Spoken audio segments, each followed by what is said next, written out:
जो बच्चे क्वांट से डरते हैं उनके लिए what is your suggestion?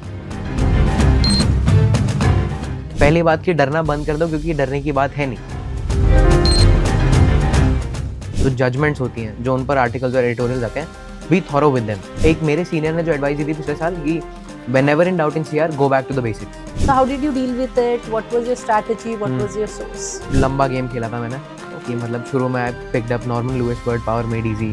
Way to go about GK revision and everything. खुद में विश्वास रखना है और अपनी प्रिपरेशन पर विश्वास रखना है एक पॉइंट के बाद। पर्सनली भी ये मानना है कि जो पढ़ा वो हमेशा काम आता है। एग्जैक्टली तैयारी करो अच्छे से, तैयारी में कमी मत रखना। उसके बाद नंबर आएंगे नहीं आएंगे उस पर मैटर नहीं करता।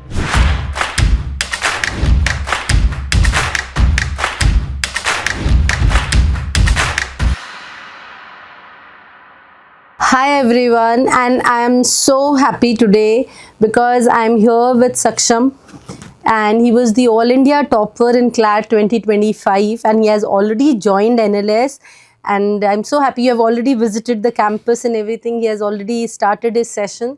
So I'm so happy to bring you guys an insight about how the college life is, plus क्योंकि ये crucial moment है. This is such a crucial moment of CLAT 2026 also because the exam is just on the way.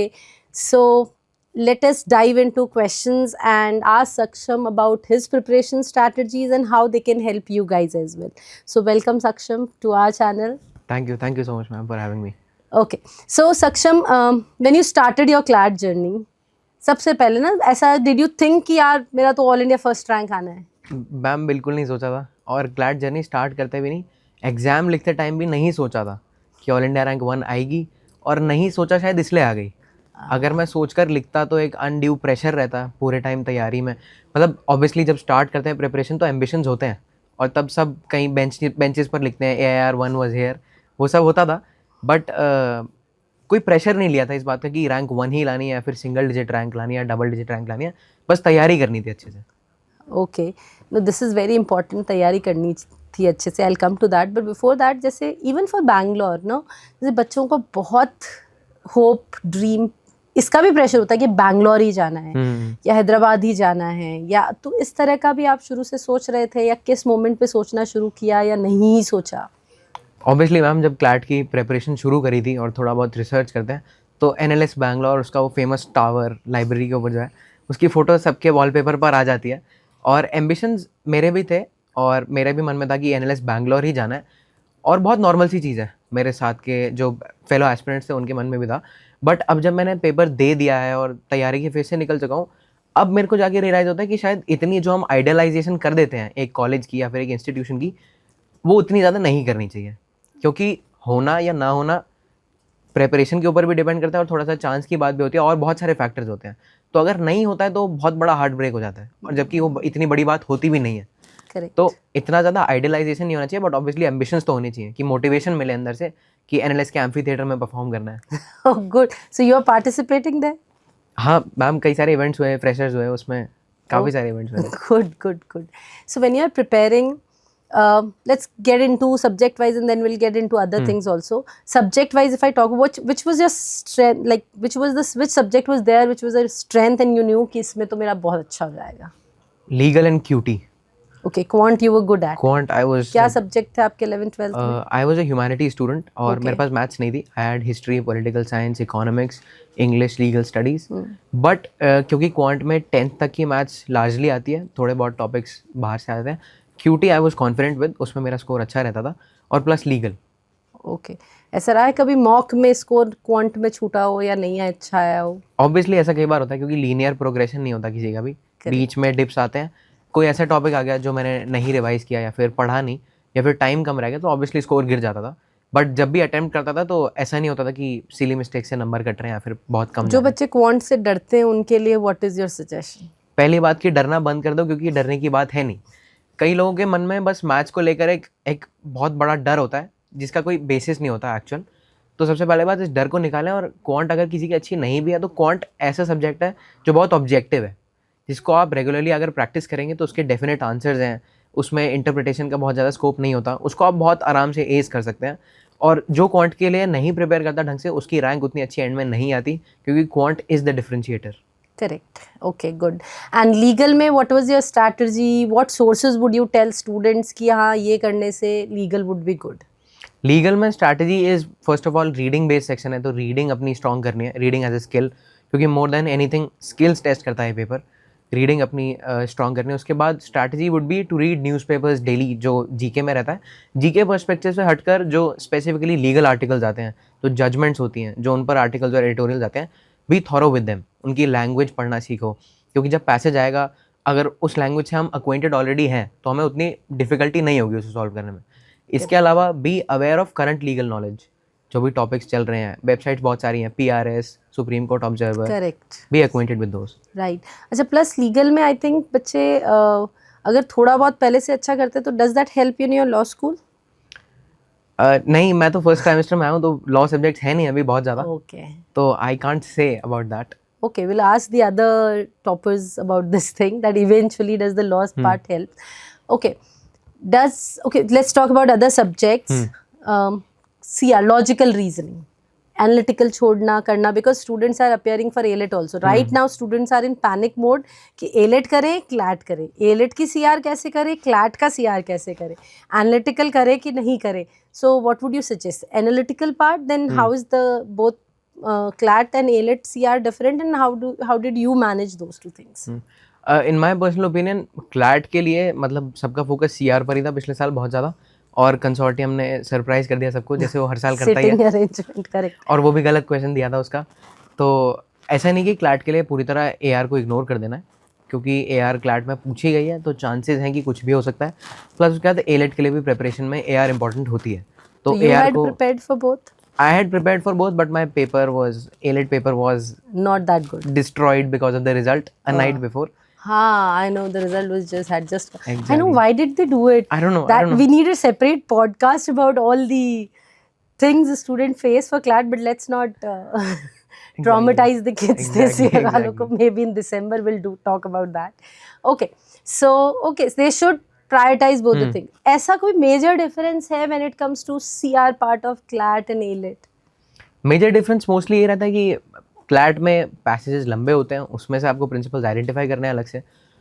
ALET की CR is comparatively that they will give you a principle and then they will ask you a question, और statement based questions रहते हैं, तो conceptual application ALET की में ज़्यादा होती है डायरेक्ट, क्लैट वाली में इनडायरेक्ट एप्लीकेशन होती है। CR में बच्चों का क्या प्रॉब्लम होता है कि दे स्कोर गुड, कॉन्सेप्ट पढ़ते दे स्कोर गुड, फिर for some reason 3 weeks later they score bad. So did you face that problem, and how did you deal with this? I specifically face that problem, क्योंकि CR बीच में मेरा weak point बन गया था। और how did I solve that problem? बहुत simply analysis करके। कई लोग बस सॉल्व करते रहते हैं, मैं भी उन्हीं में से था, सॉल्व कर रहा हूँ, बेसिक इंग्लिश है, कॉन्सेप्ट्स पढ़ लिया, हो जाएगा। बट एनालाइज करना शुरू किया तो पैटर्न्स पकड़ने शुरू किए कि इस स्पेसिफिक क्वेश्चन टाइप में गलती बहुत ज़्यादा हो रही है, या फिर मैं इंटरप्रिटेशन गलत कर रहा हूँ, या फिर मेरी टाइम डिस्ट्रीब्यूशन ठीक नहीं हो रही। तो analysis helps a lot. Also एक मेरे सीनियर ने जो एडवाइस दी थी पिछले साल कि whenever in doubt in CR go back to the basics. अगर आप बेसिक्स को रिवाइज कर लोगे एक बार, तो जो छोटी छोटी चीज़ें छूट गई हैं उन्हें आप दोबारा पॉलिश कर सकते हैं। हाँ, बिकॉज रीजनिंग ऐसा सब्जेक्ट है जो कि बाय नेचर हमारा होता है, when you are entering, right? So we end up getting to our de facto reasoning rather than the exactly. conceptual reasoning. Exactly. So revising the CR concept again and again helps. Exactly. Right. Okay, let's talk about RC. The vocab part, the tones part, figure of speech part, and then the RC part. So how did you deal with it? What was your strategy? What was your source? I started preparing 2 years prior to CLAT in class 11th. तो vocabulary के लिए लंबा game खेला था मैंने, कि मतलब शुरू में I picked up Norman Lewis word power made easy, and then started maintaining a vocabulary journal, newspapers, articles, जो भी word नया दिखता था, note it down and then revise it at the end of the day. Correct. और periodically उसके बाद जो mock solve करते हैं उसमें जो words regularly दिखते हैं and you don't know their meaning, just take them down and revise them frequently. vocabulary के लिए ये था। उसके बाद coming back two figures of speech, grammar, ये सब चीज़ें, Tones. या एग्जैक्टली टोन्स, ये सब चीज़ें मैं शुरू में दिक्कत मुझे होती थी, क्योंकि मुझे बहुत डिसर्नेबल डिफरेंस नहीं होता कुछ टोन्स में। True. उसका प्रैक्टिस ही मेरे को सोल्यूशन लगा था अपने केस में, कि मैंने नोटिस किए एग्जाम्पल्स और पुराने क्वेश्चन जो गलत किए उसमें जाकर देखता था कि रीजनिंग क्या दी हुई है आंसर की में, कि ये क्यों है और ये क्यों नहीं है। उसके बाद एक पॉइंट के बाद आपको समझ में आने लग जाता है सबकॉन्शियसली जब आप प्रैक्टिस बहुत सारी कर लेते हैं तो इन क्वेश्चन टाइप्स की प्रैक्टिस करनी है। Okay. और आरसी के लिए reading is the key, in fact पूरे पेपर के लिए reading is the key. Reading नहीं कर रहे हैं तो कोई गलती करते हैं। Even NLS survive करने के लिए exactly reading. Exactly True. You have to read 700 judgments. आज पढ़ के आओ, कल इस पे summary होगी, discussion होगा. Exactly. Right. Okay. Then let's talk about GK. ना GK में students को लग रहा है ये भी कर रहे, they have the इतना फोमो होता है बच्चों को सोर्सेस का, दिल मेक अ लिस्ट, मैंने ये कर लिया, ये कर लिया, ये कर लिया, ये भी कर लिया, ये भी करूँ क्या? So what was your way to go about GK revision and everything? GK में सबसे पहली एडवाइस जो मैंने ठोकर खाकर सीखी कि रिस्ट्रिक्ट योर सोर्सेज, सब जगह नहीं भागना है, एक स्पेसिफिक डेस्टिनेशन फिक्स्ड है और उसके कुछ रास्ते हैं। जैसे अगर आप कोचिंग जाते हैं तो उसकी मैगजीन, कुछ न्यूज़पेपर्स, उसके अलावा कुछ वेबसाइट्स जो फैकल्टी ने सजेस्ट करी हैं, मेंटर्स ने सजेस्ट करी हैं। Restrict yourself to those sources, क्योंकि जीके भी जोन में आती है। अगर आप उसको 4 अलग अलग कोचिंग्स की मैगजीन यूज़ करेंगे, टॉपिक्स में रेपिटेशन होगा, आपको भले ही कोई नया फैक्ट मिल जाएगा बट वो उतना यूजफुल नहीं होगा क्योंकि रिटेन कुछ भी नहीं कर रहे हैं हम। करेक्ट। तो restrict your sources and do them exhaustively. Okay. उस पर अपनी बहुत ज़्यादा मेहनत करनी है कि कोशिश करनी है टॉपिक्स खत्म करना है। ऐसा कभी नहीं होगा कि लगेगा कि जीके मैंने पूरी खत्म कर दिया। पेपर से एक दिन पहले तक भी लग रहा होगा कि ठीक है कुछ करा है बट छोड़ा भी बहुत कुछ है, लग रहा होगा। बट अगर हम करते चलेंगे तो एंड में जाके सब कुछ एक्यूमुलेट होकर इनफ जीके हो जाती है। खुद में विश्वास रखना है और अपनी प्रिपरेशन पर विश्वास रखना है एक पॉइंट के बाद। Okay. So I think we are done with the main part, that is subject wise strategy, क्योंकि बच्चे पूछेंगे, इसको देखेंगे तब। लेकिन अब ना वो मोस्ट कॉमन क्वेश्चन आने वाला है, लीस्ट मॉक स्कोर क्या था? Least mock score 45. 45. Okay. And should they appear for mock daily? नहीं, बिल्कुल नहीं। जैसे बच्चे आते मैम 2 मॉक कर ले क्या? नहीं। I am strictly against that, क्योंकि मॉक देने का फायदा तब है जब उससे सीख रहे हैं कुछ। करेक्ट। माइंडलेसली मैकेनिकली मॉक्स नहीं लिखना है रोबोट्स की तरह, उसे देकर सीखना है कि गलती कहाँ करी, क्या सही किया, क्या गलत किया। Analysis in short. Okay. Mock में स्कोर ऊपर गया और फिर नीचे चला गया and then they feel like the world is lost and they are at nowhere. So did you had that phase and how did you deal with this? I'll always be thankful to God कि जब paper से 5-6 महीने पहले मेरा mock score एकदम crash करा था तो I did not give up, और उसके बाद भी मैं करता रहा था तैयारी, और एंड में आके फिर रिजल्ट में उठ ही गया था स्कोर। गुड। तो गिरेगा तो सही मॉक स्कोर, अगर कोई भी इनफैलेबल नहीं होता, बट उससे डीमोटिवेट नहीं होना है, डीमोरलाइज नहीं हो रहा है। इनफैक्ट मैं बहुत जनरली जितने भी लोगों से मैंने बात करी है, don't ever let your mock scores get to your head. अगर आप अच्छा स्कोर कर रहे हैं तो भी, बुरा स्कोर कर रहे हैं तो भी, चेंज इज पॉसिबल। राइट। नहीं, और साथ वालों का comparison, this is another problem कि मैम वो कम पढ़ता है पर फिर भी उसके तो नंबर आ रहे हैं और मैं इतना पढ़ रही हूँ फिर भी मेरे कम आ रहे हैं। सो did you have that or did other people you see who had that?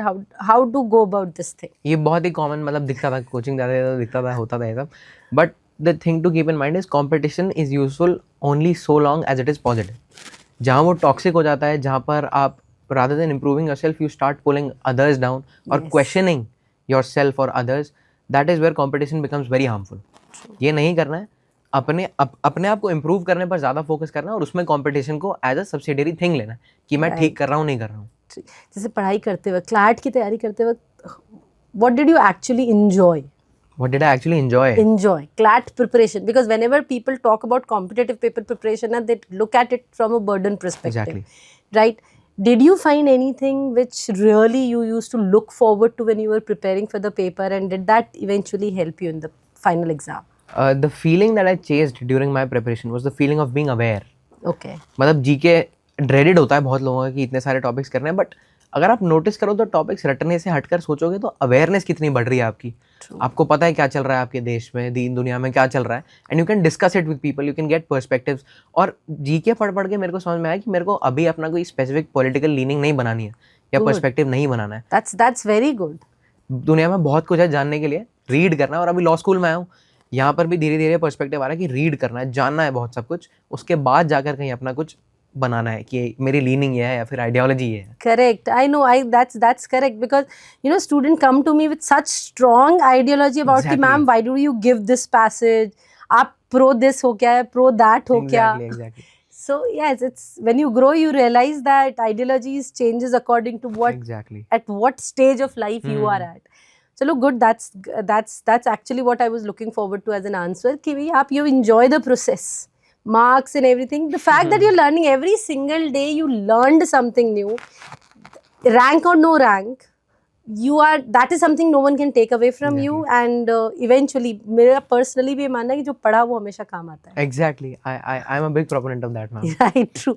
जो पढ़ा है कभी भी, if you learn something, it will always come handy. Okay, so now let us talk about your rank, and did that anyways impact, because this is a message which student needs to have, impact when you got into the college, because before college you had 5 months of that feeling of topper, and then you enter college. How do you feel? I feel humbled. Okay. College में आगे पता चलता है कि 1 से लेकर 100 120 तक सभी एक बराबर है. उस दिन किसी का 1 नंबर ज़्यादा आ गया, किसी का 1 नंबर कम रह गया. फ़ायदा ये होता है कि रैंक 1 है मेरे पास, तो थोड़ा सा जो भी जिस भी सेटिंग में थोड़ी सी पब्लिसिटी होती है तो लोग आपका नाम जानते होते हैं, सोशलाइजेशन में आसानी रही. बट ऐसा नहीं कि कोई मेरे से कम है. जितने भी लोगों के साथ मैं रहता हूँ कैंपस में, all are intellectually superior. Some are intellectually superior to me, some are at par with me. और सुपीरियरिटी कॉम्प्लेक्स नहीं आना चाहिए इसका बिल्कुल भी, क्योंकि जहाँ वो आएगा वहाँ फिर ग्राफ नीचे चला जाएगा. और सीनियर तो है ही. एग्जैक्टली. पिछले 5 साल से रैंक स्कोर करी हैं, आपसे बहुत ज़्यादा काम करा है, वो है तो अब exactly. How can I be arrogant in that setting? True. अच्छा, do you think, again, this is something I tell students, कि when you prepare for CLAT and when you get into law school, you realize कि CLAT preparation was nothing. Exactly. CLAT preparation was way easier as compared to law school. True. और मैं आया हूँ, मेरा पहला trimester क्या 1-2 महीने निकल चुके हैं. Academic rigor is very real. You have readings to do every day. You have to read 50-60 pages in a day for classes next day. रोज पढ़ना है. और क्लैट में तो हो सकता है पैसेज पढ़ा, समझा, क्वेश्चन आंसर किए, भूल गए, कोई दिक्कत नहीं है. जीके याद रखनी थी. यहाँ तो जो पैसेज पढ़ रहे हो वो याद भी रखना है, क्योंकि एग्जाम्स भी आएंगे. एग्जाम्स में छुट्टी है नहीं. 20-20, 30-30 रीडिंग्स आए एक बार में. तो मतलब academic rigour is real. Right. So CLAT, if you're preparing for CLAT and you're feeling it is tough, then trust. Exactly. Trust Saksham, it's not tough. What is tough, you'll know when you'll get into the college. Exactly. Right. Okay, one final message or one final trick you would recommend students who are appearing for CLAT this year, कि भाई ये तो must है, ये करना और ये मत करना. 2 things, ये करना must है और ये नहीं करना है.